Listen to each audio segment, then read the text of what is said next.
दिल्लीमध्ये भाजप 7ही जागांवरती आघाडीवरती आहे हे आणि थोडासा वेगळा निकाल खरं तर तिथे होता की असं म्हटलं होतं की आप तिथे आघाडी घेईल. अनेकांना वाटत होतं की तिथे आपची आघाडी असेल वेळेस. हो पुढची ब्रेकिंग आपण बघूयात इथे.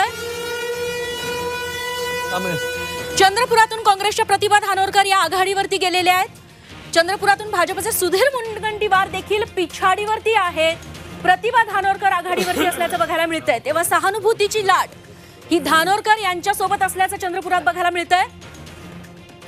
रावेरमध्ये रक्षा खडसे 19,378 मतांनी आघाडीवरती आहेत.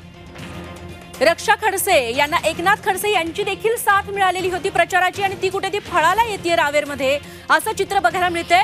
रक्षा खडसेंविरोधात शरद पवार गटाने उमेदवार दिलेला होता त्यामुळे खडसेंची देखील अडचण झालेली होती. मात्र खडसेंनी रक्षा खडसे यांच्या पाठीमागे उभे राहण्याचा निर्णय घेतला आणि तो कुठेतरी फळाला येताना बघायला मिळतोय.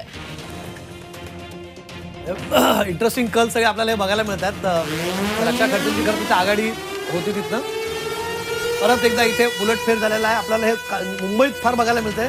संजय दिना पाटील इथे आघाडीवरती आता पुन्हा एकदा ईशान्य मुंबईतनं मीर कोट्याच्या आता पिछाडीवरती पडताना ते दिसतात. म्हणजे जेव्हा आपण अनालिसिस करू जेव्हा हे निकाल थोडेसे अजून स्पष्ट होतील तेव्हा इंटरनल रिफ्ट हा किती मोठा आहे. मग इंटरनल रिफ्ट भाजपाच्या आतली आणि दोन पक्षांच्या आतली. तुम्ही आता महायुती म्हणून किती जरी सांगितलं की आम्ही एकसंध आहोत आम्ही एकत्रित आहोत तरी आम्ही पत्रकार आहोत. आमच्याकडे काही आतली माहिती येत असते बऱ्याच जागी कुठल्या ठिकाणी कोणी काम केलंय कोणी कोणाला मदत केली आहे. ईशान्य मुंबईत सगळ्या नेत्यांनी मदत केली आहे का भाजपच्या हे देखील चर्चेचा तिथे मुद्दा